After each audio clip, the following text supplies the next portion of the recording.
Hi guys, good morning, good afternoon, good evening, and what's up everybody? I hope you're doing well and that everything is okay. I hope that God has taken good care of you and that God has taken good care of your families, and it is my hope and prayer that this video is going to find you guys in good health. To my returning subscribers, thank you so much for coming back.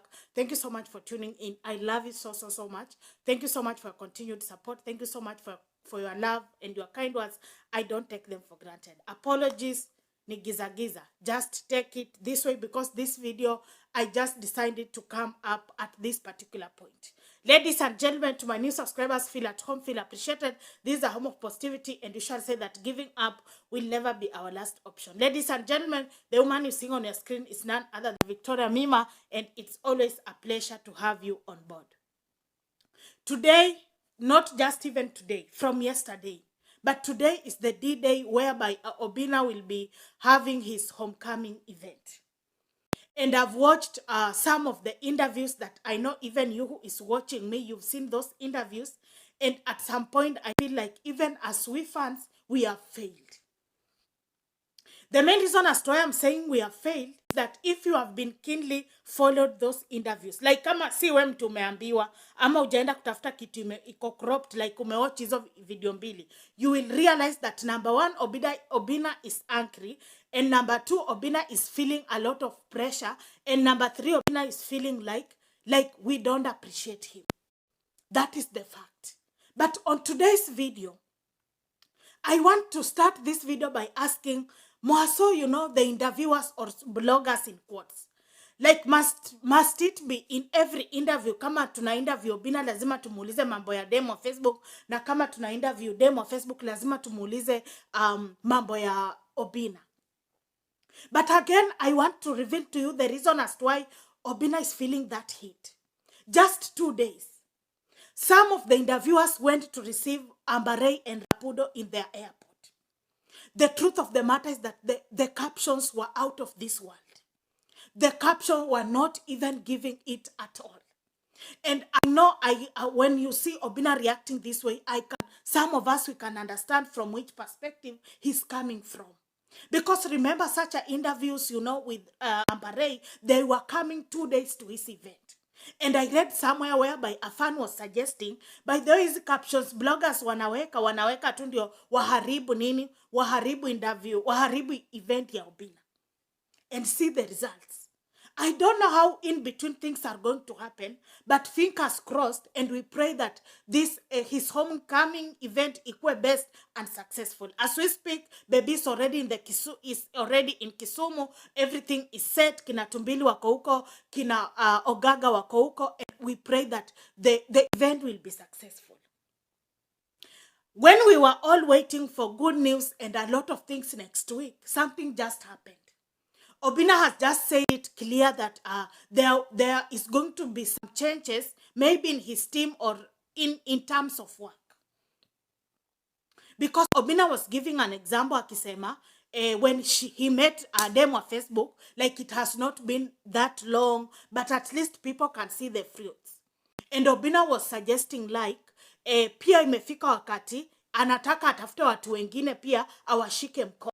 Na pia anataka pia BEBII sio ati anamwachilia. Pia BEBII atafute watu wengine pia wawashikilie mkono. And OBINNA was very keen and was very straight to the point saying they are going to get a criteria on which they are going to use so that even we, the fans, we can air our views and tell them how to go about it. But ladies and gentlemen, there is something that I want to say. It is very right, both of them, OBINNA and demo Facebook, again, kila mtu ashikilie mwingine mkono. But the truth of the matter is that OBINNA hajasema ati ameacha kufanya kazi na BEBII ama anamwachanisha hapana. OBINNA in fact, there is something that OBINNA has mentioned.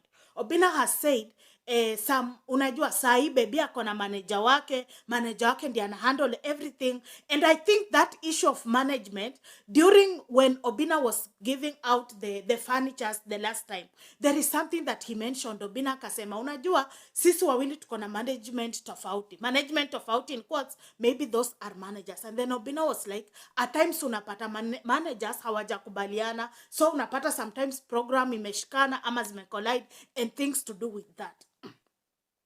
But I want to be very brief and straight to the point in this video. And I want to tell people outside here, because there is again something that I'm noticing. So we've got even some ladies kwa comment sections, they used to keep telling them on Facebook, sijui asiwai weka hizo dready, asiende sijui Latino, but let me help you so that you can understand. So something with Latino, you have to agree that ni kama contract. Contract inamaanisha by the end of the day of the month, hiyo kampuni ama hiyo shop ama hiyo whatever, they pay you. The truth of the matter is that we are lying to ourselves. Kama sisi tunataka ati because you know when times I go through the comments and then I keep asking myself, so sisi kama fans tunaambia demo wa Facebook awachane na hizo vitu na hiyo salon ya Latino. In short, we are just trying to tell this girl ati like should she tunataka atoe hiyo contract ndio atufurahishe ama ndio nini ikue, because by the end of the day everybody is chasing the papers.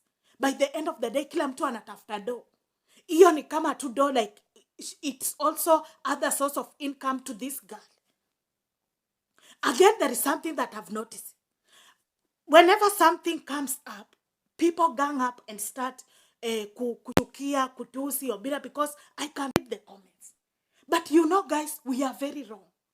Sometimes we have to remember the good things that anybody ama mtu ametufanyia. It is not that every time issue inatokana, we start making it ionekane kama the one side ndio mbaya, the other side ndio mzuri. It is not right. And by the end of the day, and OBINNA has said it, like, you know, nothing is permanent. Honestly, I don't know what is coming up next week, but I think at this time we are all prepared for anything. But by the end of the day, guys, you have to realize that these two people are at work. The more we pressure them, it's either tunawaharibia ama tunawatengenezea. So when OBINNA says, and sisi tunataka tuifanye, fans tunaanza kui-convert kwa comment section, haters wanaanza kusema sijui OBINNA anatoka demo wa Facebook. OBINNA even has said that some of the people saying that yeye halipangi demo wa Facebook. Come on. Can you not even just see with your own eyes? Like seeing this girl met OBINNA, everything about her has totally changed.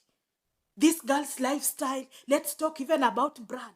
By the way, for those people that you need to hear this, is that OBINNA is the person that has converted everything about this girl, even to make his brand to be able to help her even earn more.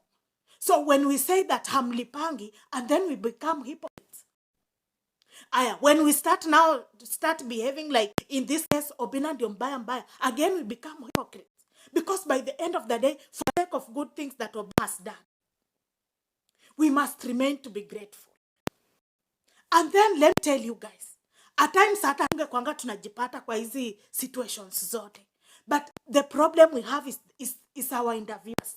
That people feel so good. Ati kama tumepatana na OBINNA lazima tumuulize maneno ya demo wa Facebook. Because I was sure these things that OBINNA is saying today, he was not supposed to say them today. Because these were just good things. They were just, they could have just been, converted them into another topic, and even they speak it after the event. But see now, the interviewers has pushed these things. Now even Megundwa fans are concentrating more on what OBINNA has said rather than the main event which is happening tonight in Kisumu. It is very wrong. It is very wrong that ifike place tuanze kuona ati hakuna kitu OBINNA amefanya. But I love them on Facebook so much because regardless of everything, like she keeps acknowledging, hata vile amekuwa kufanyia hotel tour place wanna spend before the event. Everything, like he just appreciates OBINNA. I think we should just change. Because clearly OBINNA is frustrated. Because he's feeling like, anaona kama anajaribu kabisa. But sasa ikikuja kwetu, sisi tunaanza kuona ni kama hakuna kitu anafanya. By the way, it becomes very hard and very wrong when you realize that you are putting in a lot of efforts, and then by the end of the day, nobody is recognizing what you are doing. I've seen even some others, sijui kama mlienda kwa Rispa mkasoma comments, nimeona hata kuna some ladies wanasema at Rispa, funza huyo msichana sijui kupea watoto. Let me tell you, demo wa Facebook is a brand. Mili is Mili, and demo wa Facebook is a brand. People love this girl the way she looks like. That pure, natural, minus nothing. People love her the way they are. by the time we are pushing this girl, sijui paka hii, onekana hii, sijui futa hii, ka hivi, when she changes, she will never be a brand. She's a brand because of who she is. She's a brand because of them on Facebook, not Millie. Like, them on Facebook is what people want. With Millie, it's her life behind the cameras. Sasa tunatakaje? We pray that everything will go well. Alafu na nyinyi haters, wacheni Obinna akisema hii, watu wana twist, ianze kuonekana ni kama Obinna amesema kitu mbaya. Obinna hajasema kitu mbaya. When he says that they both want to hold other people's hand, it is very right. I keep telling that you've got a lot of talented people outside there, and vile tu bado hawajapata opportunity. Sasa kama Obinna na demo Facebook wanaweza pea such a people opportunity, so we let them give them this opportunity. I don't know what you think. Kindly let me know what you think down there at the comment section. Na kama wewe ni hater, unangojanga tu mambo ikisharibika ndio unaanza kuharass baby ukifanya nini, I think kwa hii post tutakuwa na kitu ya comment, because clearly this is a positive channel. Bye bye and see you in my next video.